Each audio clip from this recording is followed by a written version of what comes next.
नमस्कार। आज हम लोग संसाधन सहभागिता और पुस्तकालय नेटवर्क पर बातें करने वाले हैं। तो पुस्तकालय नेटवर्क या लाइब्रेरी नेटवर्क के बारे में हम लोग पूरा डिटेल्स में जानने वाले हैं कि इसका महत्व क्या है, ये क्या चीज़ होता है, इसका क्या क्या आवश्यकताएं होती हैं, इसके कितने पार्ट्स हैं, ये सारी चीज़ें जानकारियाँ हम लोग आज जानने वाले हैं। और ये पुस्तकालय नेटवर्क बहुत ही महत्वपूर्ण चीज़ है और इसके बारे में हम लोग जानेंगे। सहभागिता, संसाधन सहभागिता के बारे में मतलब रिसोर्स शेयरिंग के बारे में तो हम लोगों ने पूरा पढ़ ही लिया है। तो अब मुझे सिर्फ पुस्तकालय नेटवर्क के बारे में जानना है। तो जैसे उसमें रिसोर्स शेयरिंग में मैंने बताया था कि एक पुस्तकालय दूसरे पुस्तकालय को रिसोर्सेज प्रदान करेंगे, इसी को बोलते हैं रिसोर्स शेयरिंग। तो अब ये रिसोर्स शेयरिंग कैसे हो पाएगा? जब नेटवर्क बनेगा। नेटवर्क मतलब होता है जाल। आप लोगों ने देखा होगा जाल। तो जाल के जो धागे होते हैं वो एक दूसरे से जुड़े होते हैं और उससे बनता है एक जाल। तो उसी को बोलते हैं नेटवर्क, मतलब जाल क्रम। तो ये जो पुस्तकालय होते हैं वो जब एक दूसरे से जुड़ते हैं, एक दूसरे से जुड़ करके मदद करते हैं, एक दूसरे की रिसोर्स शेयरिंग करते हैं, तो इसी चीज़ को बोलते हैं पुस्तकालय नेटवर्क। अब कोई भी पुस्तकालय हो वो अकेले अपने सारे उद्देश्यों को पूर्ति नहीं कर सकता। पिछले वीडियो में हमने इसके बारे में विस्तृत चर्चा की थी। जैसे कई इकाइयाँ होती, जैसे इसमें बताया गया कि जब दो या दो से अधिक इकाइयाँ, जैसे उसमें व्यक्ति हो सकता है या संस्था हो सकता है या कोई कंप्यूटर टर्मिनल ही हो सकता है, जब वो एक दूसरे से जुड़ती हैं और उसकी कुछ विशेषताएं होती हैं तो उसे हम नेटवर्क की स्थापना कहते हैं। और इससे क्या होता है कि लोगों, जैसे लोग भी जुड़े होते हैं। आपने ये सुना होगा कि कई ऐसे कंपनियां होती हैं जैसे एमवे वगैरह, ये सारी नेटवर्किंग कंपनियां होती हैं कि आप जुड़िए उस कंपनी से, फिर आप 10 लोगों को और जोड़िए, फिर आप वो 10 लोगों को जोड़ेंगे, वो 10 लोगों को जोड़ेंगे तो आपको कमीशन मिलेगा। जितने लोग आपके नीचे जुड़ते जाएंगे आपका कमीशन बनेगा। तो वही कार्य यहाँ पर भी होता है। तो पुस्तकालय नेटवर्क्स का ये मतलब होता है कि पुस्तकालय और उसके उपभोक्ताओं के मध्य तथा विभिन्न पुस्तकालयों के मध्य, एक तो पुस्तकालय और जो उपभोक्ता उसके मध्य, और उसके बाद पुस्तकालय और पुस्तकालय के मध्य, ये दो बातें हैं। कंप्यूटर नेटवर्क द्वारा सभी प्रकार के संचार की सामर्थ्य प्रदान करना, कि कंप्यूटर से सारे एक दूसरे से जुड़े हों, उसी को बोलते हैं कंप्यूटर नेटवर्क। और सूचना विनिमय का कोई औपचारिक ऑफिशियल जो प्रणाली होता है उसको भी हम लोग सूचना नेटवर्क कहते हैं। और ये बहुत ही ज़्यादा ज़रूरी होता है, क्योंकि जब एक दूसरे से जुड़े होते हैं तो हम और एक दूसरे के टच में होते हैं तो हम जान सकते हैं कि किसके पास कौन सी सूचना मिल सकती है, और उसकी सहायता से हम उपभोक्ताओं की मदद कर सकते हैं।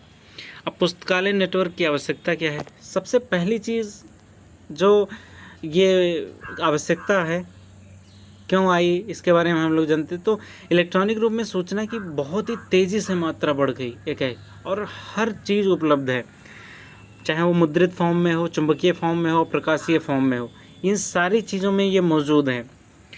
अब इतनी ज़्यादा जब सूचना है तो उसको खोज पाना तो असंभव है किसी के लिए भी।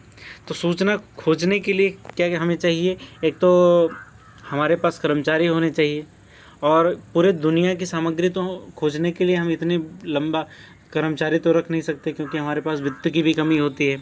तो इसलिए पुस्तकालय नेटवर्क होना बहुत ही ज़्यादा ज़रूरी होता है।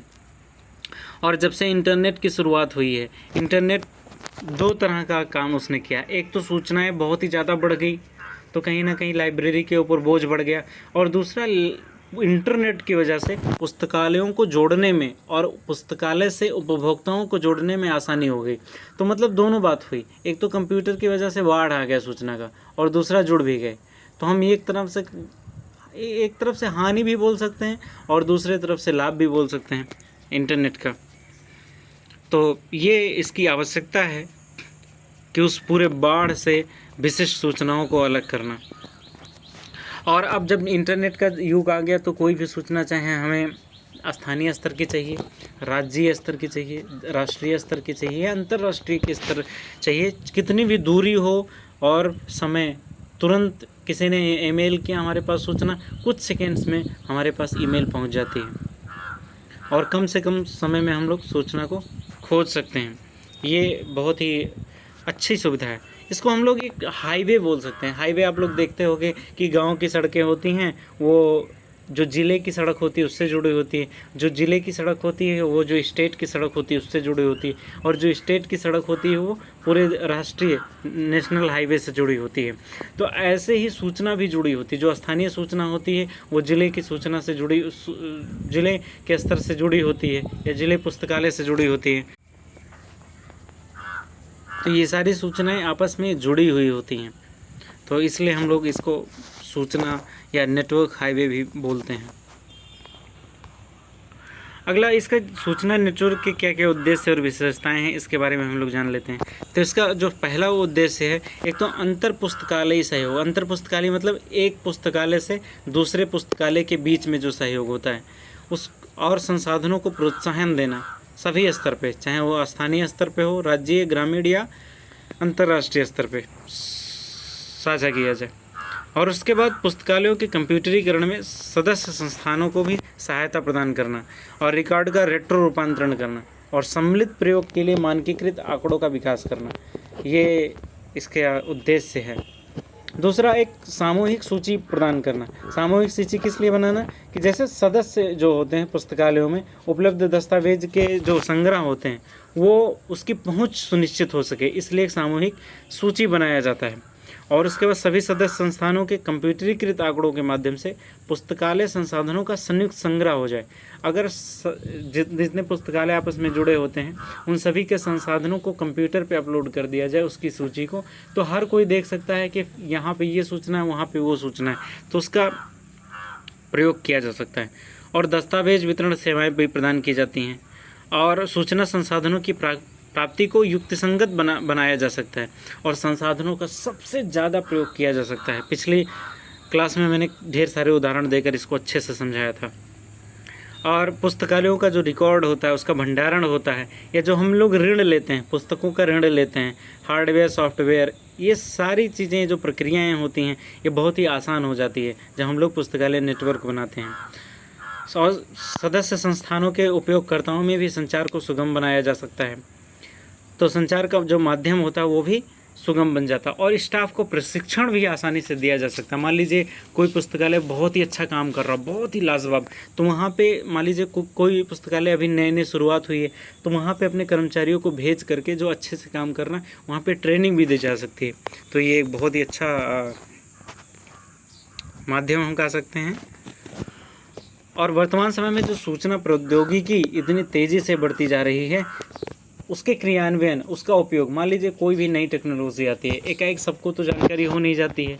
अब मान लीजिए किसी एक पुस्तकालय वाले ने उसको बढ़िया से सीख लिया, जैसे कैटलॉग ही आ गया, इलेक्ट्रॉनिक कैटलॉग, तो किसी पुस्तकालय ने उसको बढ़िया से संचालित करना शुरू कर दिया, तो वो अन्य नेटवर्क पुस्तकालयों को समझा सकता है, मार्गदर्शन दे सकता है कि ओपैक ये नई चीज़ आई है, आप भी इसका प्रयोग करो। यहाँ जब मैं गाँव में आया तो टेलीग्राम के बारे में किसी को नहीं पता था, तो टेलीग्राम के बारे में जब मैंने बताया तो लोगों को न्यूज़पेपर्स, वीडियोस, ये सारी चीज़ें बहुत ही आसानी से मिलने लगी, लेक्चर्स वगैरह बहुत ही आसानी से मिलने लगी, और कई ऐसे क्विज़ वगैरह जो टेलीग्राम पे होते रहते हैं उनके बारे में पता चली। तो एक नेटवर्क के थ्रू ही हम लोग एक दूसरे से ये सारी चीज़ें जान पाते हैं। और उसके बाद जब बल्क में कोई चीज़ मान लो खरीदना हो, मान लो एक नेटवर्क के अंदर 10 पुस्तकालय हैं और 10 पुस्तकालयों को एक मशीन खरीदनी है, कैटलॉग खरीदना है, और एक कैटलॉग, इलेक्ट्रॉनिक कैटलॉग का दाम है 10 लाख रुपए। एक खरीदने जाएंगे तो 10 लाख रुपए मिलेगा, और मान लो 10 खरीदना हो एक साथ तो हो सकता है 8 लाख या 5 लाख या 6 लाख ऐसे भी मिल जाए, क्योंकि हम लोग एकाएक 10 लाख खरीद रहे हैं, मतलब थोक रेट में खरीद रहे हैं, तो ये भी घटे हुए दरों पर भी हमें मिल जाता है। तो ये उसको बढ़ावा देना भी इसका उद्देश्य होता है। अब इसकी विशेषताएं क्या क्या होती हैं? एक तो सबसे बड़ी विशेषता है और बहुत ही शानदार चीज़ है कि सभी सदस्यों के लिए समान अवसर मिलता है, कि मतलब ऐसा नहीं है कि कोई उसमें बॉस बन गया, कोई पुस्तकालय बहुत अच्छा काम कर रहा है तो वो लीडर बन गया, अन्य लोग उसके फॉलोअर बन गए, मतलब सबको समान अवसर दिया जाना चाहिए। और अंतर्निर्भरता, इंटरडिपेंडेंसी, चाहे वो विशेषज्ञता का मामला हो, चाहे मानव बल का हो, चाहे उपकरण, ये सारी चीज़ें हम एक दूसरे से साझा करके काम करते हैं। जैसे मान लीजिए मैं कहीं पे रहता हूँ, मेरा एक घर है और मैं वहाँ पे रहता हूँ। अब मैं आत्मनिर्भर बनना चाहता हूँ कि मेरा किसी और से कुछ भी मतलब नहीं हो। तो मैं क्या करूँगा कि सारी सुविधाएं मैं खुद करने लगूँगा। मैं छोटी सी अपनी शॉप भी रख लूँगा किराने की, जैसे मेरे किराने की सारी चीज़ें मिल जाएं। मेडिकल की भी शॉप रख लूँगा, मेडिकल की सारी चीज़ें मिल जाएं। सारी दुनिया की फैसिलिटीज़ अगर मैं रखने लगूँ तो क्या संभव है? आप बोलेंगे नहीं संभव है, क्योंकि नहीं किया जा सकता है। तो ऐसे ही सारी दुनिया की संसाधन एक जगह पर इकट्ठी नहीं की जा सकती हैं। तो इसीलिए अंतर्निर्भरता की बात की जा रही है कि मतलब कच्चा माल कहीं से और आ रहा है, प्रोसेस कहीं पे और हो रहा है, माल बन कहीं और रहा है, और ये जो थोक के मार्केट में कहीं और ले जाया जा रहा है, और मार्केट में कोई और बेच रहा है। तो इस तरह की जो बातें होती हैं उसको बोलते हैं अंतर्निर्भरता। उसके बाद मानक और प्रोटोकॉल, ये बहुत ही ज़्यादा ज़रूरी होती है। मैंने FSSAI का एग्जांपल दिया था कि हर चीज़ में एक मानक होना चाहिए, एक स्टैंडर्ड होना चाहिए। उस स्टैंडर्ड जब एक बार बन जाता है तो उस पर खरा उतरने के लिए ये इंस्टीट्यूशंस मेहनत भी करते हैं। जैसे आप लोगों ने सुना होगा एक नैक नाम की संस्था है, UGC के अंतर्गत आती है। वो ग्रेड देती है यूनिवर्सिटीज़ और कॉलेजेस की। जैसे जिस कॉलेज में मैं पढ़ता था उसको A ग्रेड मिला था। JNU जो है हमारा, उसको A++ ग्रेड मिला है। तो ये नैक जो है वो ग्रेडिंग करती है। ग्रेडिंग मतलब क्या? वो स्टैंडर्ड जो होता है जब उसको खरा उतरता है तो उसको ग्रेडिंग दिया जाता है, A grade, B grade, C grade. तो इसी तरीके से इसकी भी मानक और प्रोटोकॉल बनाए जाते हैं और उसको क्रियान्वित किए जाते हैं। साझा निर्णय लिया जाता है। अब साझा निर्णय लेने का सबसे बड़ा फ़ायदा क्या होता है? मान लीजिए 10 लोग बैठे हैं, किसी टॉपिक पे परिचर्चा करना है, तो ढेर सारे प्लस माइनस पॉइंट्स पे जब 10 लोग विचार करते हैं तो एक बड़ा ही शानदार आइडिया निकल कर बाहर आता है। तो एक साझा निर्णय बहुत ही शानदार होता है, क्योंकि साझा निर्णय इसलिए भी शानदार होता है क्योंकि पुस्तकालय जो है व्यक्तिगत संस्था नहीं है। इसमें कई तरह के पाठक आते हैं और कई तरह की सोच इसमें सम्मिलित होना ज़रूरी होता है। विस्तृत आधार वाली पुस्तकालय सेवाएं, और इसमें जो है ब्रॉड बेस लाइब्रेरी सर्विसेज। इसमें पुस्तकालय और सूचना नेटवर्क आमतौर पर पुस्तकालय सेवाओं की विस्तृत श्रृंखला प्रस्तुत करता है। जैसे जिसमें पुस्तक भी होते हैं, समाचार पत्र भी की भी सूची होती है, और तमाम प्रकार के प्रकाशकों से ई संसाधन का लाइसेंस बनवाना, ये सारी चीज़ें होती हैं। तो ये ऐसी भी सेवाएं प्रदान की जाती हैं। केंद्रीयकरण, सेंट्रलाइजेशन। अब सेंट्रलाइजेशन का ये मतलब होता है कि मान लीजिए 10 कंप्यूटर हैं, 10 पुस्तकालय हैं। 10 पुस्तकालय के सारे डेटा को एक जगह पे हम सुरक्षित रख सकते हैं और उसकी कॉपीज़ को हम 10 को बांट सकते हैं। तो इसका ये फ़ायदा होता है कि सबको अन्य पुस्तकालयों का दौरा बार बार नहीं करना पड़ता है। उसको संभाल के भंडारित करके रखा जा सकता है, ऑनलाइन फीड करके रखा जा सकता है, और जिसको ज़रूरत हुआ पासवर्ड और यूज़र नेम लिखा और खोल लिया। जैसे हमारा ईमेल हो गया, मान लो एक ईमेल कंपनी का है तो उसको 10 एम्प्लॉय को ईमेल और पासवर्ड बता दिया गया और 10 ने उसको खोल करके प्रयोग कर लिया। तो ये केंद्रीयकरण के फ़ायदा होता है। अगला जो वित्त नीति, ये सबसे इम्पोर्टेंट है कि भाई बिना धन का कुछ नहीं होता। जैसे भूखे भजन न होए गोपाला, मतलब खाली पेट से कुछ नहीं होता। तो ऐसे बिना धन के कुछ नहीं होने वाला पुस्तकालय में। अभी एक पुस्तक खरीदनी हुई तो तुरंत धन की ज़रूरत होती है। तो उसका रख रखाव सबसे बड़ी चीज़। आपके पास अगर धन है, उसका मैनेजमेंट करना आपको नहीं आता तो बेकार है, सारा का सारा पैसा बर्बाद हो जाएगा। कई लोग अपने धन को दुगना तिगुना कर लेते हैं और कई लोग धन जितना होता है वो भी गंवा बैठते हैं। तो वित्त नीति, फाइनेंशियल पॉलिसी, ये बहुत इम्पोर्टेंट होता है, इसीलिए ये CA वगैरह रखे जाते हैं। तो जब एक नेटवर्क होता है तो उसमें बताया जाता है, ग्राहकों को समझाया जाता है कि किस तरह से किया जा सकता है। और मान लीजिए कुछ नई इनिशिएटिव लेना, मान लो एक सेमिनार करना, बहुत बड़ा सेमिनार करना है, तो 10 पुस्तकालय का एक नेटवर्क है, तो 10 लोगों ने पैसा दे दिया। मान लो 1 लाख खर्च होगा सेमिनार में, तो 10 ने एक कितना होगा, शायद 10 हज़ार दे दिया, तो 1 लाख हो गया अपना। तो एक पे बोझ नहीं पड़ा, सबका हो गया। तो ये वित्त प्रबंधन बहुत ही इम्पोर्टेंट चीज़। और दूसरा, सहयोग हेतु अंतर्राष्ट्रीय पहुंच पर अवसर होगा। अब अकेले कोई व्यक्ति जाएगा और बताएगा कि हमारे पास 10 पाठक हैं और हमारी ये छोटी सी लाइब्रेरी है, तो हमारी बात सुन लीजिए, तो थोड़ा इग्नोर करने की कोशिश करेंगे। लेकिन पता चला कि मतलब 500 पाठक हमारे यहाँ आते हैं और मतलब 10 लाइब्रेरीज़ आती हैं, उसके हेड पहुँच रहे हैं, 10 लोग पहुँच रहे हैं, तो अंतर्राष्ट्रीय सहयोग भी मिलने के काफ़ी ज़्यादा अवसर प्राप्त हो जाते हैं और अनुसंधान और विकास भी इसमें होता है।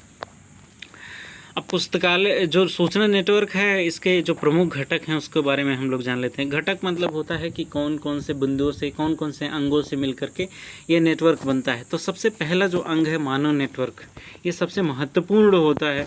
जनशक्ति, जनशक्ति महाशक्ति, राष्ट्र शक्ति, जनशक्ति राष्ट्र शक्ति, ऐसी बातें बोली जाती हैं।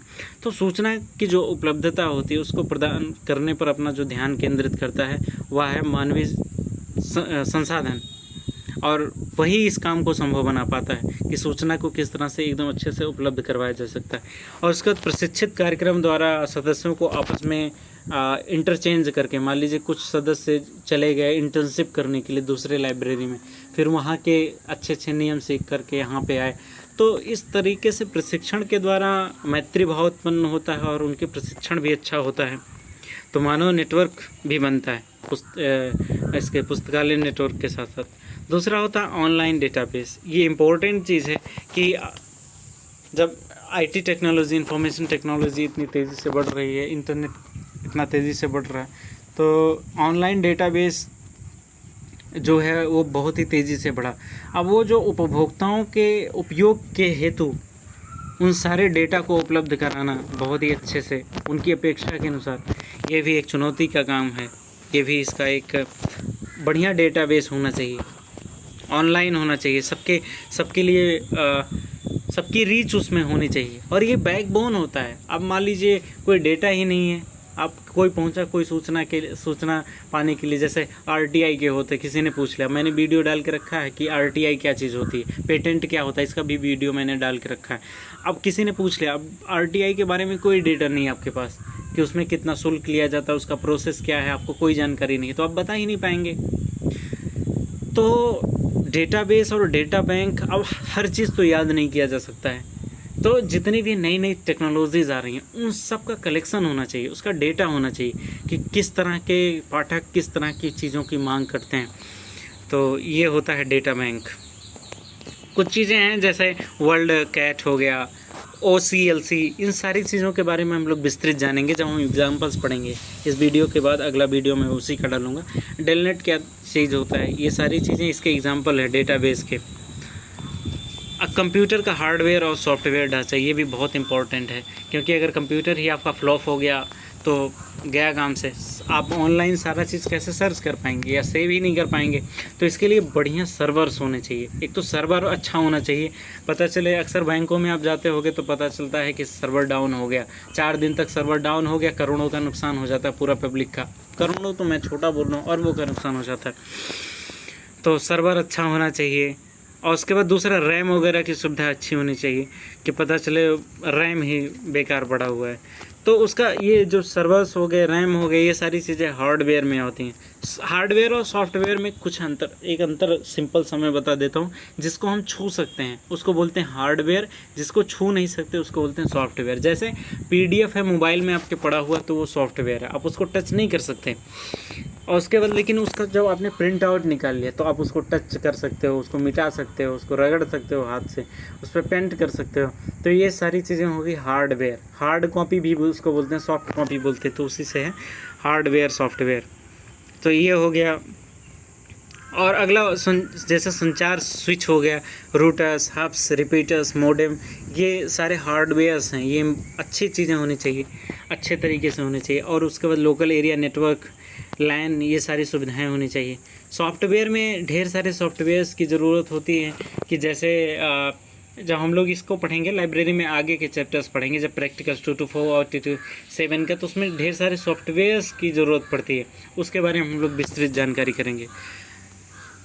जैसे ये कुछ इंटरनेट एक्सप्लोरर हो गया, ये सारी चीज़ें, मल्टीमीडिया PC हो गए, ये सारी चीज़ें हमारे पास उपलब्ध होनी चाहिए, तभी हम अच्छे से काम कर पाएंगे। जैसे क्या होता है, जो पुस्तक हम लोग इशू करते हैं ना, तो एक स्कैनर होता है, बारकोड स्कैनर। तो हम पुस्तक को बारकोड स्कैनर से स्कैन करके, और जब हम स्कैन करते हैं तो सारा चीज़ उसका डिटेल्स आ जाता है। और उसका जो ID कार्ड होता है उपभोक्ता का, उसको स्कैन करने के बाद सारा डिटेल्स आ जाता है। तो हमें रजिस्टर मेंटेन नहीं करने की ज़रूरत होती है, सारा चीज़ ऑनलाइन होना चाहिए। तो इसके लिए सॉफ्टवेयर और हार्डवेयर दोनों ज़रूरी हो। पता चले आपके पास स्कैनर है, वो 3rd क्लास का हो, वो स्कैन ही नहीं कर पाता है, तो काम नहीं हो पाएगा। अगला है डेटा नेटवर्क। अभी तक हम लोग पुस्तकालय नेटवर्क की बात कर रहे थे, अब हम लोग डेटा नेटवर्क की बात कर रहे हैं। जैसे अधिकांश जो पुस्तकालय होते हैं वो नेटवर्क, दूसरे नेटवर्क तथा इंटरनेट सेवा प्रदाताओं के आधारभूत ढांचा का उपयोग करते हैं।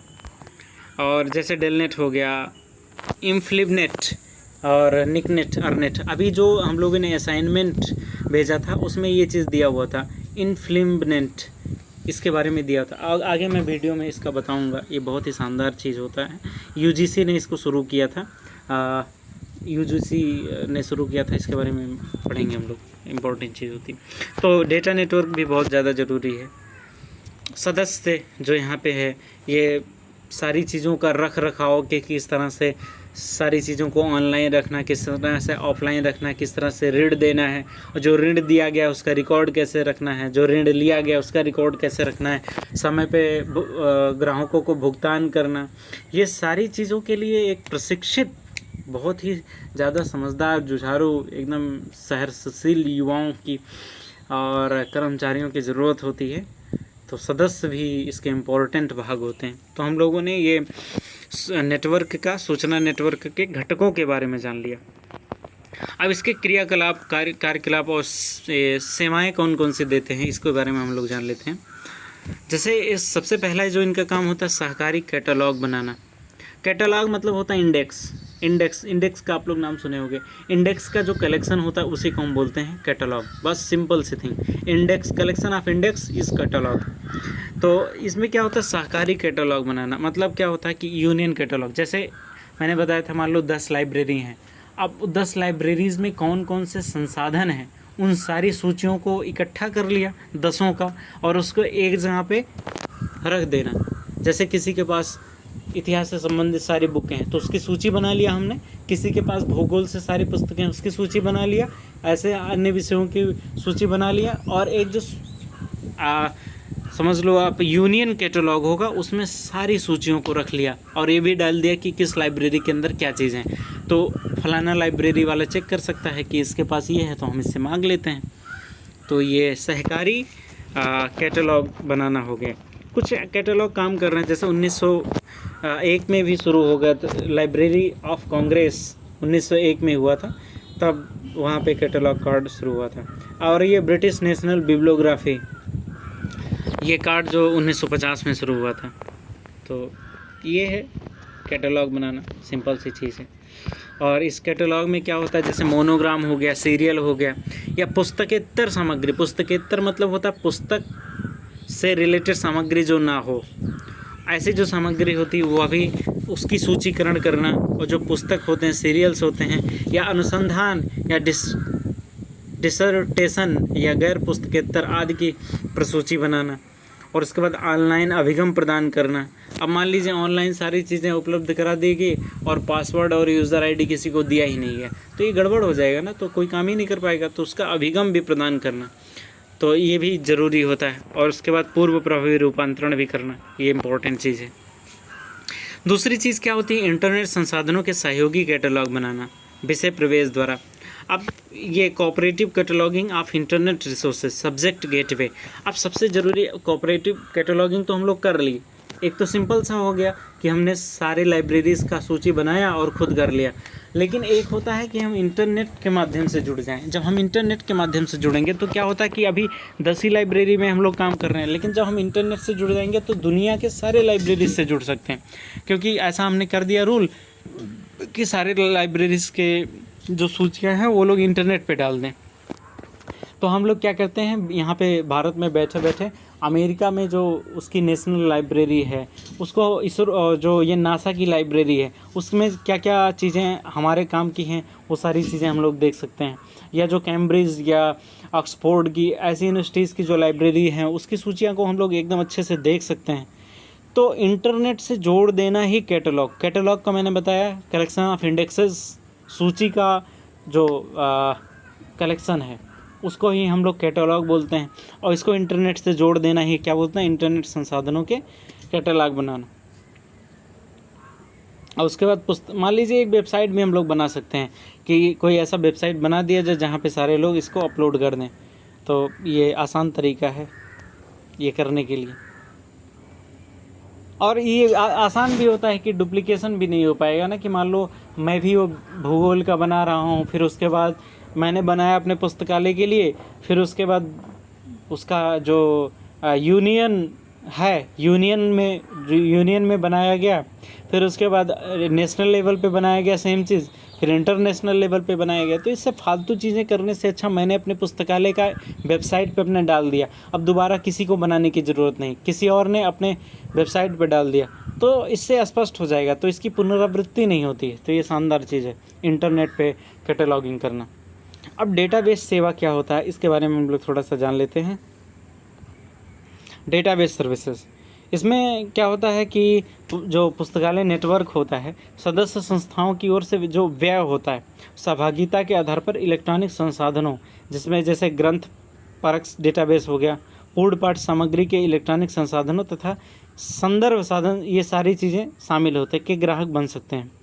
अब जैसे अंतर्राष्ट्रीय डेटाबेस की स्थानीय स्तर पर उपलब्धता से है। एक तो जैसे अंतर्राष्ट्रीय स्तर पर कोई भी डेटा है, उसको हम लोग क्या स्थानीय स्तर पे ला सकते हैं, या स्थानीय स्तर पे कोई भी डेटा है उसको क्या हम लोग अंतर्राष्ट्रीय स्तर पे ले जा सकते हैं। देखो एकदम सिंपल सी मैं बात बताता हूँ। प्रधानमंत्री ने एक बार स्लोगन दिया था, local for vocal. Local for vocal का क्या मतलब है कि जैसे लोकल की कोई वस्तु है, जैसे कहाँ पे आगरा का जो पेठा होता है वो बहुत ही ज़्यादा फेमस है, लेकिन क्या ये पूरे दुनिया को पता है? शायद नहीं पता होगा। इसीलिए हम लोग क्या करते हैं, आगरा के पेठा को जीआई टैग दे देंगे। जीआई टैग मतलब होता है जियोग्राफिकल इंडिकेशन, इसको बोलते हैं जीआई टैग। तो इससे क्या होगा कि पूरी दुनिया के लोग सर्च कर सकते हैं। मान लीजिए सर्च किया जीआई टैग्स इन इंडिया, तब उन्हें पता चला ओ आगरा का पेठा सबसे ज़्यादा मशहूर होता है, तब उन्होंने ऑर्डर किया, तब यहाँ से पान वाला पेठा, मीठा वाला पेठा, तमाम तरह के जितने पेठा होते हैं, हज़ारों किस्म के, वो सारे जाते हैं। डोनाल्ड ट्रंप भी लेकर गए थे चलो ये मजाक के लिए था। तो ये जो डेटाबेस सेवा होती है वो स्थानीय स्तर से अंतर्राष्ट्रीय स्तर पे और अंतर्राष्ट्रीय स्तर से स्थानीय स्तर पे होता है। और कुछ चीज़ें काम कर रही हैं ये चीज़, जैसे ये हो गया कैलिस हो गया, कंसर्ट हो गया, ओहियो लिंक हो गया अमेरिका का, कैलिस तो चीन का है और कंसर्ट जो है ताइवान का है। अब आप लोग बताना भारत का कौन सा है। और उसके बाद इससे क्या होता है, एक संप्रेषण का माध्यम बन जाता है। कि मान लीजिए संप्रेषण का क्या मतलब होता है कि कोई भी डेटा हो वो एक व्यक्ति से दूसरे व्यक्ति तक पहुंच जाए, इसी को हम क्या बोलते हैं, संप्रेषण। सिंपल सी लैंग्वेज, संप्रेषण इसी को बोलते हैं। तो जब नेटवर्क सारा चीज़ वेबसाइट पे ही रहेगा तो सारे लोग इसको जान लेंगे। तो एक डेटाबेस सेवा भी होना चाहिए। और ऐसे कुछ संस्थाएं होती हैं जो ऐसे डेटा प्रदान करती हैं। कुछ लोग पैसे भी लेते हैं डेटा देने के। जैसे आप अपने देश में जैसे दिल्ली का वो मेट्रो आया, तो ये जो टेक्नोलॉजी आई ना जापान से, तो उन्होंने क्या किया, टेक्नोलॉजी उन्होंने दिया, तो क्या दिया, मतलब डेटा ही दिया ना, सूचना दिया ना कि कैसे बनता है। तो उसका उन्होंने अरबों खरबों रुपए लिया, और उसका उन्होंने ये भी बोला कि हम बनाएंगे। उसके बाद फिर हम आपको 10 या 20 साल के लिए वो लिया कि हम लोग उसको चलाएंगे, जब तक प्रॉफिट नहीं निकलेगा तब तक हम लोग चलाते रहेंगे। तो अभी देख लो दिल्ली मेट्रो का किराया कितना ज़्यादा है, बहुत ही ज़्यादा कर दिया, और हम उसको रोक भी नहीं सकते। तो ये लोग सेवाएं तो देते हैं लेकिन बहुत ही कॉस्टली देते हैं। अगला है प्रलेख प्रदान सेवाएं, डॉक्यूमेंट डिलीवरी सर्विसेज। ये भी सेवाएं ये प्रदान करते हैं जो नेटवर्क्स होते हैं। जैसे क्या होता है कि अंतः पुस्तकालय जो ऋण होती है, मतलब एक जो हम लोग क्या करते हैं, जैसे शोध पत्र, कोई नया शोध आया और मान लीजिए मेरे लाइब्रेरी के पास ये है कि फलाने व्यक्ति ने एक नया शोध किया है, इसकी सूचना मेरे पास है। अब दूसरे वालों के पास नहीं है तो बोलेगा कि भाई हमें दे दीजिए। अब ये तो फ्री में देगा नहीं, तो बोलेगा कि ठीक है आप ये ले लीजिए और फलानी चीज़ जो आपके पास हो मुझे दे दीजिए, या उसके पास नहीं है तो आप अभी ले लीजिए और बाद में आपके पास कुछ आएगा तो मुझे दे दीजिएगा। तो ये ऋण के आधार पे प्रलेख प्रदान किए जाते हैं। मतलब जो लेख होते हैं, प्रलेख होते हैं, जो डॉक्यूमेंट्स होते हैं वो एक दूसरे से साझा करते हैं।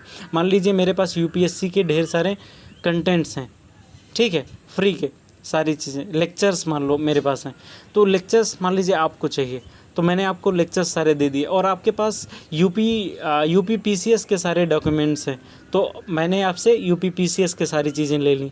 तो ये हो गया एक दूसरे से आदान प्रदान करना, इसी को हम बोलते हैं डॉक्यूमेंट डिलीवरी सर्विसेज। और ये सेवाएं पत्रिकाओं के आलोकों से प्रदान की जाती हैं, भेजी जाती हैं। जैसे अपने देश का ही है ये इंडस्ट, AICTE और JCCC, ये सारी चीज़ें। अब इसमें IIT, IIMC, IIM इसकी 4500 अभिगम पत्रिकाओं तक विषय विशेष से संबंधित अभिगम कायम कराता है। तो ये जो कुछ चीज़ें होती हैं, जैसे IIT, IIM, यहाँ पे जो रिसर्चेज होते हैं वो लोग इसको प्रोवाइड करते हैं, तो यहाँ से हम इसको प्राप्त कर सकते हैं। अब अंतः पुस्तकालय ऋण, इसके बारे में तो हम लोगों ने जान लिया कि अंतः पुस्तकालय ऋण हम लोग प्राप्त कर सकते हैं। एक तो हमारे पास वित्त इतना ज़्यादा कम होता है, तो पुस्तकालयों के बीच में पुस्तकालय सामग्री उधार में लेना देना शामिल होता है। ये औपचारिक भी होता है और अनौपचारिक भी हो सकता है, ये इसको हम लोगों ने पढ़ा है। अगला है सहभागी डिजिटल संदर्भ या वास्तविक समय संदर्भ। इसके बारे में जब हम लोग बात करते हैं तो जैसे पुस्तकालयों में जो उपभोक्ता होते हैं उसको वास्तविक समय संदर्भ सेवा और उसके बाद निर्देशात्मक प्रशिक्षण देना एक पुस्तकालय के क्रियाकलापों का मूल क्षेत्र होता है, की एरिया होता है। और उसके बाद तकनीकी अब संदर्भ पुस्तकालय अध्यक्षों को उन उपयोक्ताओं तक पहुंचने की छूट भी देती है जो संदर्भ डेस्क पर अन्य उपभोक्ताओं के साथ प्रतीक्षा करने के बजाय नेटवर्क का उपयोग करते हैं। ये चीज़ है, अब कोई वेट करने वाला नहीं है कि लाइन लगा के कोई वेट करें, ये तुरंत इन्हें जानकारी चाहिए होती है। जैसे डिजिटल संदर्भ सेवा के रूप में बोला जाता है कि जिन्हें एक विशेषज्ञ से पूछो या एक पुस्तकालय अध्यक्ष से पूछो, आस्क एन एक्सपर्ट और आस्क एन लाइब्रेरियन सेवाएं भी कहा जाता है इसको। जैसे हम लोग चैटिंग करते हैं, जैसे कुछ ऐसे वेबसाइट होते हैं, जैसे जब मुझे अंग्रेज़ी बोलने नहीं आती थी या अंग्रेज़ी में ज़्यादा मेरे कमांड नहीं था, तो मैंने कुछ वेबसाइट्स चेक किए थे या कुछ ऐप्स चेक किए थे, तो वहाँ पे इंटरनेशनल लोगों से बात कर सकता था मैं। तो वहाँ पे जब इंटरनेशनल लेवल्स लोगों से बात करना होता था, तो फॉरेनर से बात करना होता, तो मुझे अंग्रेज़ी में ही बात करना पड़ता था। तो फिर मैंने अंग्रेज़ी बोलना, लिखना, पढ़ना, ये सारी चीज़ें सीख ली। तो इस तरह से इंटरनेट चैटिंग तकनीक से हम लोग डेटा को शेयर कर सकते हैं और रियल टाइम में तुरंत। तो ये बहुत ही अच्छी संप्रेषण की सुविधा है, संदर्भ की सेवा ये प्रदान कर सकती है। अगला है संसाधनों का संयुक्त अधिग्रहण। इसमें मैंने बताया ही था कि जब हम लोग किसी भी चीज़ को बल्क में ख़रीदते हैं, थोक में ख़रीदते हैं, तो सारी चीज़ें सस्ती मिल जाती हैं या ऋण पे भी हम लोग ले सकते हैं। इसके बारे में मैंने बताया, डिस्काउंट मिल जाता है, अभी एग्जांपल भी मैंने दिया था। अब कंसोर्शियम क्रय, इसके बारे में मैं एक अलग से वीडियो बनाऊंगा, लेकिन इसका जो कंसोर्शियम क्रय, कंसोर्शियम परचेज, इसके बारे में भी ये बताया गया कि न्यूनतम खर्च पे अधिकतम लाभ उठाना, इसका यही मतलब होता है। सिंपल सा जो मतलब होता है, इसका मतलब होता है न्यूनतम खर्च पर अधिकतम इस संसाधनों का लाभ उठाना। इसी को हम बोलते हैं कंसोर्शिया। जब हमारे पास बजट कम होता है तो हमें एक अफोर्डेबल मूल्य पर हमें सूचना पानी होती है, तो हम लोग कंसोर्शिया के माध्यम से इसको कर सकते हैं। तो आजकल जो सूचना नेटवर्क है, ये जो विश्व स्तरीय की वो कंसोर्शिया बना रहे हैं, वो कंसोर्शिया बना करके लोगों को बहुत ही सस्ते दामों पे, अफोर्डेबल प्राइस पे सूचनाएं उपलब्ध करा रहे हैं। अब इसके कुछ प्रमुख बिंदु हैं, कुछ फ़ायदे हैं। जैसे जो मूल्य जो लाभ है उसमें एक तो वृद्धि करना, दूसरा फंड्स का उपयोग विवेकपूर्ण करने के लिए प्रोत्साहन किया जाता है और ग्राहकता को लंबे समय तक बनाए रखा जा सकता है।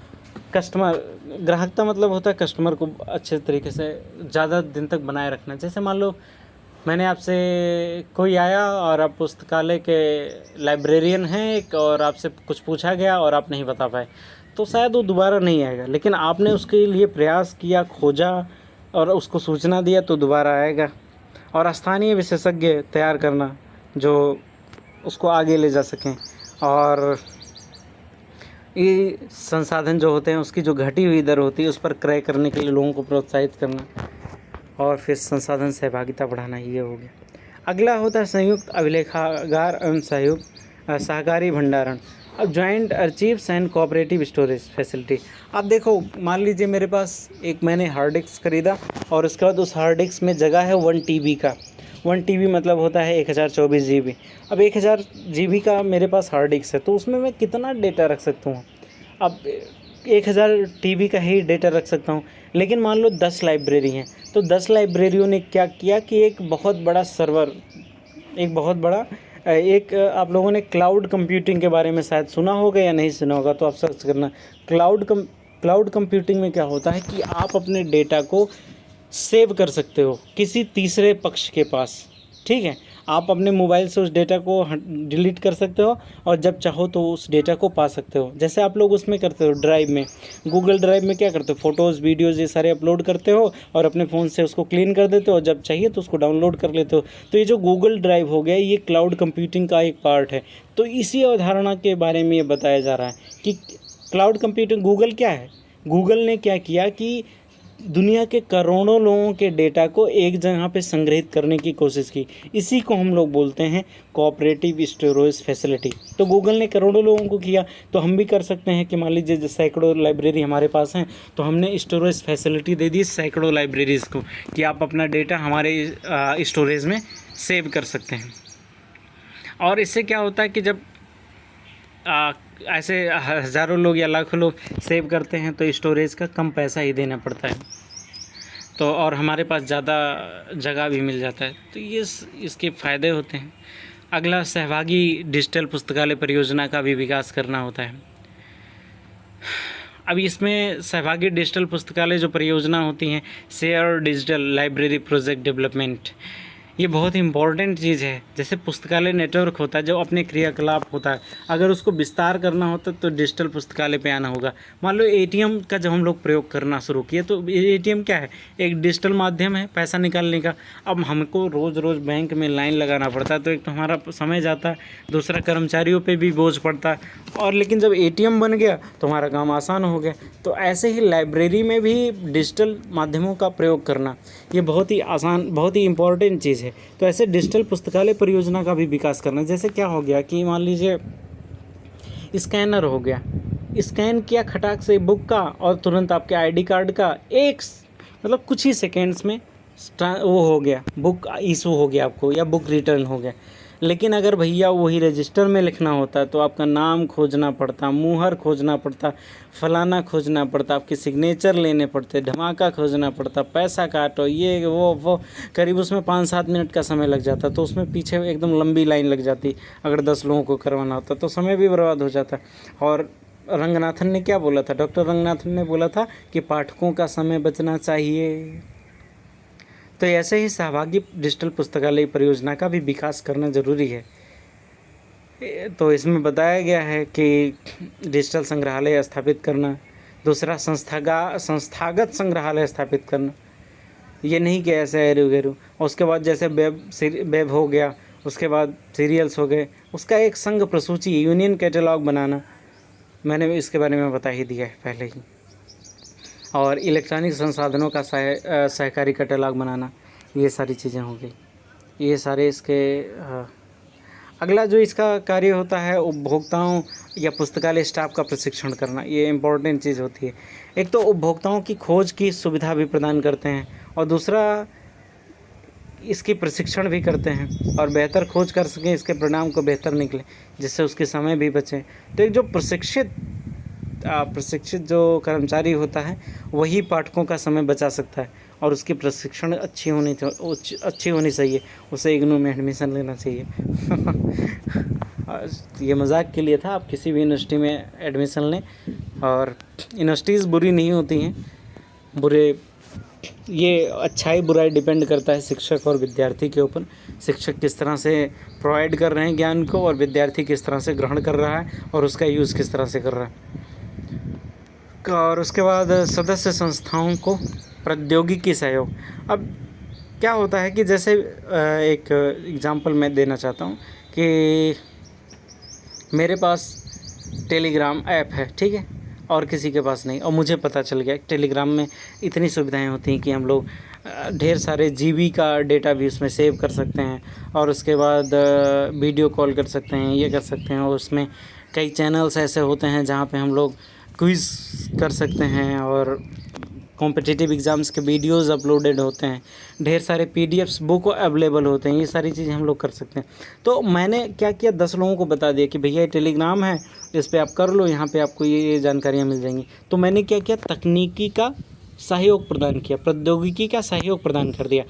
ऐसे ही किसी भी लाइब्रेरी को कुछ पता चल जाता है तो वो दूसरे को सहयोग करें, तो इससे क्या होता है कि परामर्श और विशेषज्ञ सलाह, तो हमें किसी विशेषज्ञ के बारे में मतलब एक विशेषज्ञता आ जाती है।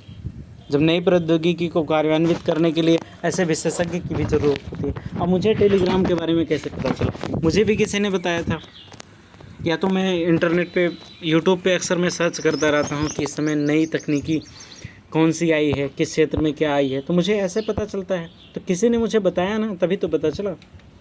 तो उसमें विशेषज्ञों की भी ज़रूरत होती है जो हमें ये बताएं कि ये नई तकनीक आ गई है।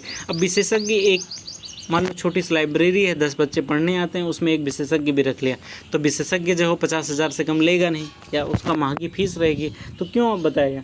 तो मान लीजिए 50-60 लाइब्रेरी हैं, उसने एक विशेषज्ञ रख लिया, तो आसानी से उसके सैलरी भी दी जा सकती है और वो अपना बढ़िया से परामर्श भी दे सकता है।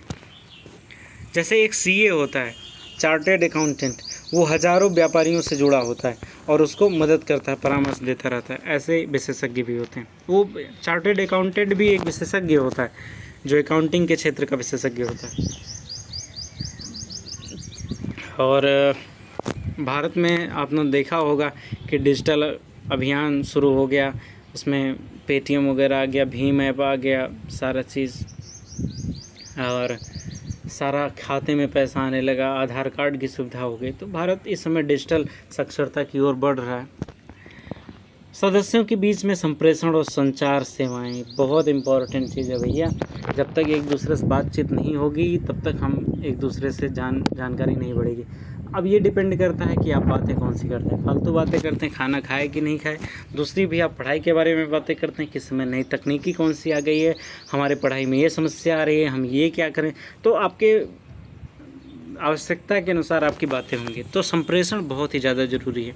संप्रेषण से ही पता चलेगी कि फलाना लाइब्रेरी में कौन कौन से नए नियम लाए गए कि बच्चे अब उसमें बात नहीं करते हैं, एकदम माहौल उसका ठीक होता है, बच्चे चोर नहीं हैं, उसका किताब चुरा के नहीं ले जाते, उन्होंने कौन कौन सी टेक्निक लगाई, उन्होंने क्या कैसे कैसे साधन अपनाए कि उनके कर्मचारी एकदम आलसी नहीं हैं, मेहनत से काम करते हैं, कर्मठ होते हैं, एनर्जेटिक फील करते हैं। तो ये सारी चीज़ें संप्रेषण से हो सकती है, और संप्रेषण तभी होगा जब कंसोर्शियम के कामों को जोड़ने से ये हो जाएगा संप्रेषण।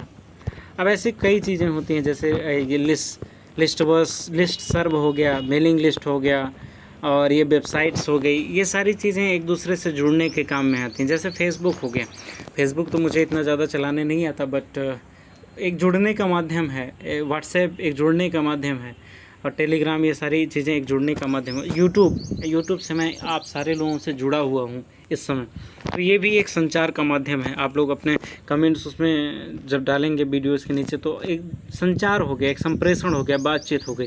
मैंने उस पर आपको रिप्लाई किया, आपने उस पर बोला, तो ये एक संचार की सुविधा हो गई। अगला जो आखिरी बातें हम लोग इसमें सूचना नेटवर्क के बारे में करने वाले हैं, वो है कि इसके प्रकार कौन कौन से हैं, ये कितने आधारों पे वर्गीकृत किया गया है, कितने आधारों पे बांटा गया है।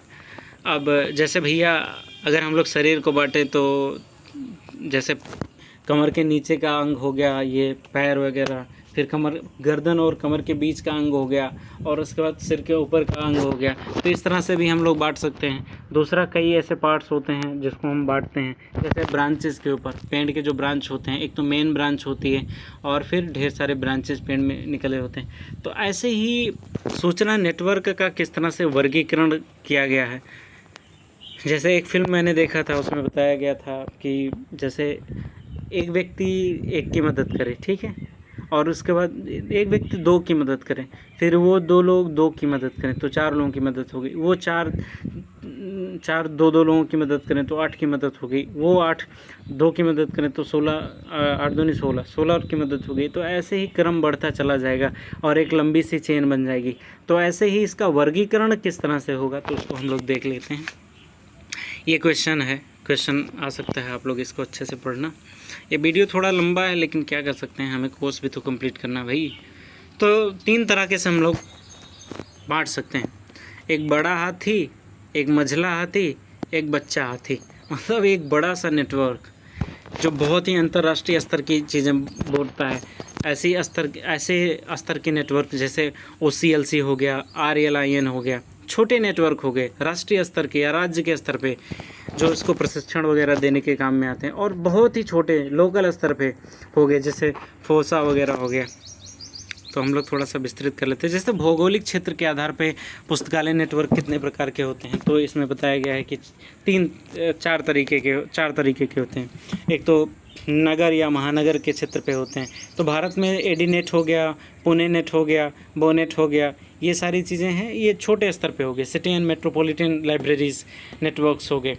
और दूसरा क्षेत्रीय नेटवर्क्स हो गए, रीजनल लाइब्रेरी नेटवर्क्स हो गए, जैसे ये क्षेत्रीय शैक्षणिक समूह होते हैं जैसे एप्सोनेट हो गए। राष्ट्रीय पुस्तकालय नेटवर्क्स भी होते हैं जैसे नेशनल लाइब्रेरी नेटवर्क्स। जैसे क्या होता है इम्प्लिबनेट के बारे में बढ़िया से आपको समझाने वाला हूँ, UGC के बारे में है, इसको आप ज़रूर देखना, ज़रूर समझना है, बहुत इंपॉर्टेंट है। तो ये पूरे राष्ट्र में विस्तारित होती हैं। अगली जो बात है अंतर्राष्ट्रीय पुस्तकालय नेटवर्क्स, इसमें होता है OCLC। इसमें 112 देश हैं और 57,000 पुस्तकालय इसके सदस्य हैं। तो ये बहुत बड़ी संस्था है, बहुत बड़ा नेटवर्क है। 57,000 पुस्तकालय, सोच लो 112 देशों में काम कर रहा है, और 57,000 पुस्तकालय में अगर 20-20 लोग आते हैं, 100 लोग भी आते हों तो कितना ज़्यादा होगा, आप लोग बताना, कितना ज़्यादा सोच सकते हो आप लोग। अब क्रियाकलापों के आधार पर पुस्तकालय नेटवर्क के कितने प्रकार होते हैं। एक तो सबसे पहला होता है अम्ब्रेला या सुपरमार्केट। तो कुछ नेटवर्क जैसे OCLC अम्ब्रेला या सुपरमार्केट्स के नेटवर्क हैं, जैसे कि सभी विषय क्षेत्र या बहुआयामी सेवा प्रदान करते हैं। जैसे आपने सुपरमार्केट में देखा होगा ना, पतंजलि का सुपरमार्केट है तो उसमें पतंजलि साबुन, तेल, आटा, मैगी, मतलब सारी चीज़ें उसमें मिल जाती हैं, ज़्यादातर चीज़ें। पतंजलि वाले में तो आयुर्वेदिक दवाएं भी मिल जाती हैं, डॉक्टर भी मिल जाता है फ्री में, वो आपको बता देता है कि कौन कौन से आपको औषधियाँ लेनी है। तो जहाँ पे ढेर सारी सुविधाएं मिल जाती हैं उसको बोलते हैं सुपरमार्केट नेटवर्क्स। दूसरा होता है बिब्लियोग्राफिक या यूटिलिटी नेटवर्क्स। इसमें क्या होता है कि अति सामान्य उद्देश्य के लिए या पुस्तकालय का स्वचालन करने के लिए संसाधन सहभागिता है। जैसे क्या होता है कि जैसे कुछ ग्रंथ सूचीकरण अथवा नई पुस्तकों के लिए एक नया ग्रंथपरक लेखा बनाने के लिए ऑनलाइन अभिगम होता है। जैसे OCLC के डेटाबेस जो होते हैं वो बिब्लियोग्राफिक यूटिलिटी नेटवर्क्स के अंतर्गत आते हैं।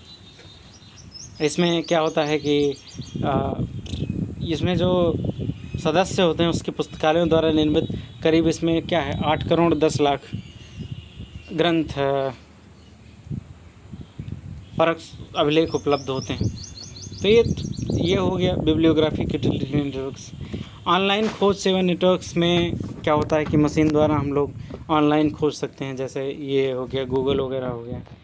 इसमें डायलॉग करके एक नेटवर्क है अमेरिका में, ऑर्बिट करके है, STN हो गया, ये सारी चीज़ें। यूरोप में यूरोनेट हो गया, यहाँ पे ये सारी चीज़ें आप खोज सकते हो इन सारी चीज़ों के बारे में।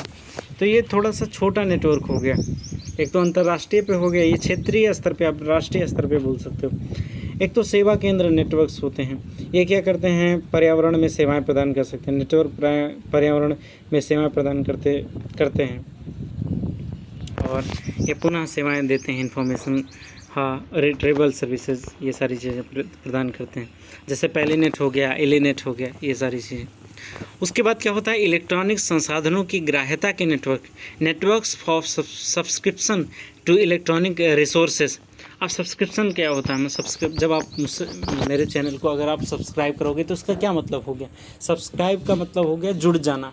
आप मेरे चैनल से जुड़ गए, इसको बोलते हैं सब्सक्रिप्शन, सब्सक्राइब करना किसी चीज़ को। तो ऐसे इलेक्ट्रॉनिक संसाधनों को सामूहिक रूप से लाइसेंसिंग करना या ख़रीद कर लेना, ये सारी चीज़ें कंसोर्शियम के अंतर्गत आती हैं। तो इसके भी नेटवर्क, इस टाइप के जो नेटवर्क आते हैं इसका भी एक उदाहरण है जो एक ख़रीद बिक्री करते हैं। जैसे इंसडेस्ट हो गया, CSIR हो गया, फोर्सा हो गया, ये सारी चीज़ें इसमें आती हैं। ख़त्म हो गया क्या लग रहा? तो यहीं पे ये ख़त्म होता है ये चैप्टर, हालांकि लंबा हो गया। तो ये आज हम लोगों ने कई चीज़ें जाना, सूचना नेटवर्क के बारे में, पुस्तकालय नेटवर्क के बारे में, ये क्या चीज़ होती है, इसकी अवधारणा क्या है, इसका विशेषता क्या है, वर्गीकरण क्या है, ये सारे इम्पोर्टेंट। तो इससे संबंधित कोई भी क्वेश्चन आएगा तो आप ज़रूर कर लोगे। बहुत बहुत धन्यवाद, बहुत बहुत शुक्रिया, बहुत आप लोगों को ऑल द बेस्ट। आप लोग पढ़ते रहिए, खुश रहिए, धन्यवाद।